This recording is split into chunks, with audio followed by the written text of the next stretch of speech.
السلام عليكم ورحمة الله وبركاته. بسم الله الرحمن الرحيم، والصلاة والسلام على أشرف المرسلين سيدنا محمد وعلى أهله وصحبه أجمعين وسلم تسليما كثيرا. أهلا بكم حبايب أنا وجارتي وبنتي في المطبخ.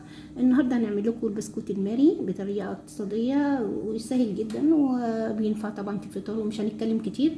المهم أنا هبتدي معاكم بالمقادير والتحضير على طول.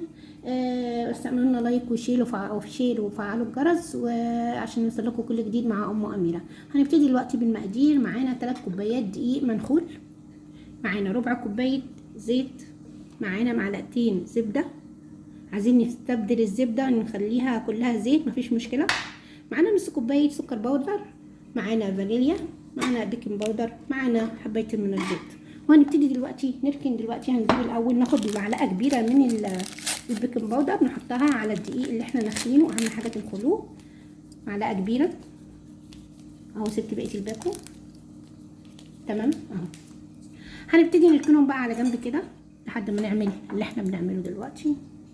شوف المكونات السريعه بتاعتنا. اول ما هنبتدي هناخد الزيت هنحطه في البوله عندنا. عندك مضرب كهربائي ماشي، عندك خلاط ماشي، عايزه تعمليه بالمضرب السلك مفيش مشكله. هنحط معاهم معلقتين الزبده اهو. هنحط معاهم السكر البودر، دول هنعملهم كلهم. هنبتدي نضربهم مع بعض.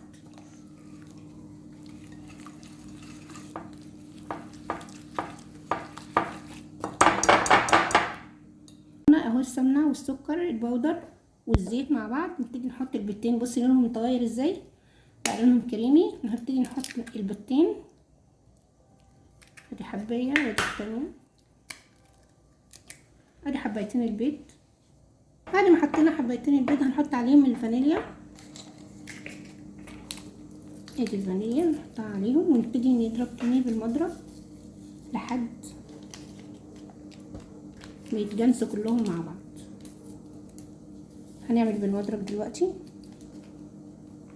بعد كده اهو خلاص خلصنا.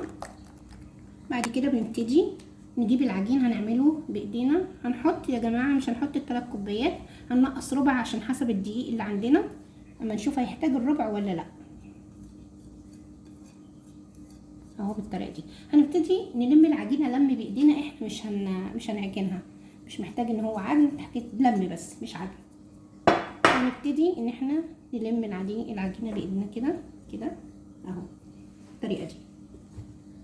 وهنشوف واحنا بنلمها كده هتحتاج حبه الدقيق اللي احنا شلناهم ولا مش هتحتاجهم اهو. هنفضل نلم فيها كده لحد ما تتلم معانا ونشوفها. لمينا العجينه حسينا ان هي محتاجه حبه الدقيق اللي احنا لسه معجنه ازاي، اللي احنا شلناهم اللي هي ربع كوبايه.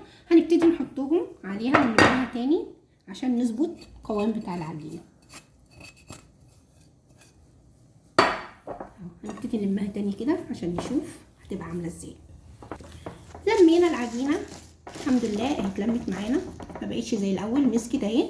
هي بتبقى مفتوله كده يا جماعه، ما بتبقاش غير كده عشان دي عجينه بسكوت. هنبتدي نجيب كيسين تلاجة نفتحهم عشان نبتدي نشتغل فيه. نسيب العجين يستريح شويه وبناخد حته من العجين نصها كده. احنا مش بصوا يا جماعه مش عايزين نعجن فيها ولا نعمل فيها اي حاجه، احنا بنعملها كده ونحطها. بنحط كيس من اللي احنا فتحناه بتاع التلاجة نحطه تحتيها، ونجيب التاني نحطه فوقيها ونبتدي نفردها سمك نص سنتي بس، مش عايزينها تبقى ايه تخينه. بعد ما بنفردها نص سنتي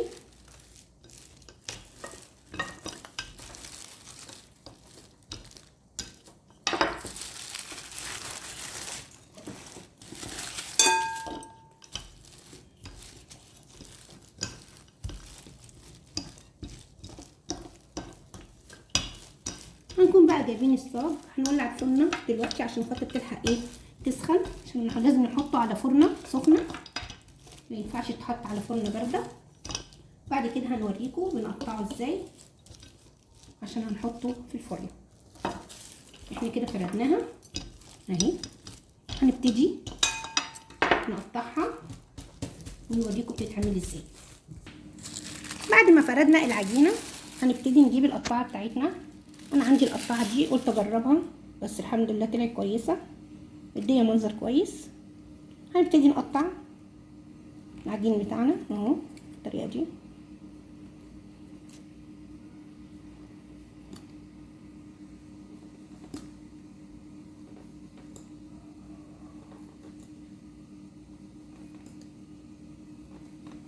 طبعا العجين دون بناخده نلمه تاني وبنعمله من جديد اللي احنا طلع ده. بنبتدي نشيل الحاجات دي نحطها على جنب كده عشان هنعجنها تاني. طبعا احنا عندنا الصاج مش بندهنه اي حاجه، وان احنا مولعين الفرن. انا عملت كام واحده اهي قدامكم. هنبتدي نرصه تاني كده اهو بالطريقه دي بالراحه عشان هو رقيق جدا انت بتشيليه اهو.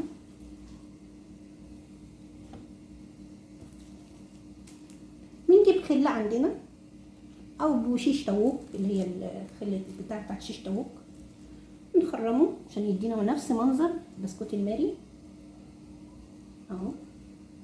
نحطه اهو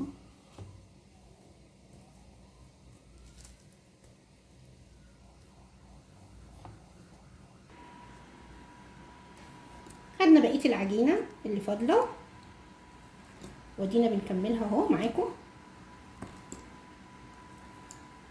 اهو. منظر جميل جدا، حتى شكلها كده حلو والله. هنبتدي طبعا نطلع زي ما عملنا في التاني، نطلع العجين الزايد ده عشان هناخده هنعمله تاني برضو. انا بقول لكم كل حاجه بالتفصيل يا جماعه عشان اللي يعمل حاجه تطلع مظبوطه، لان والله ان انا في ناس بتحط حاجات الواحد كان بيعملها كانت بتطلع مش هي خالص. تحط لك كيلو دقيق تقول لك بيطلع لك 50 قرصه و60 قرصه ومش عارف ايه، تيجي تعملي ما يطلعش الكلام ده كله. فانا مش عارفه الناس اللي بتقول على حاجه ما تطلعش هي دي ليه. ما تقولي على اللي بيحصل عشان خاطر الواحد لما يجي يعمله يبقى على علم. كده احنا خلصنا. احنا مولعين الصاج الفرن. هنملى الصاج ده ونحطه في الفرن على درجه 180 على الرف الوسطاني. بعد ما نعمله بالخله زي ما احنا عاملين كده هنحطه على الرف الوسطاني، وبعد كده لما ياخد لون احمر من تحت او ذهبي من تحت نبتدي، لو ما احمرش من فوق هنولع له الشوايه.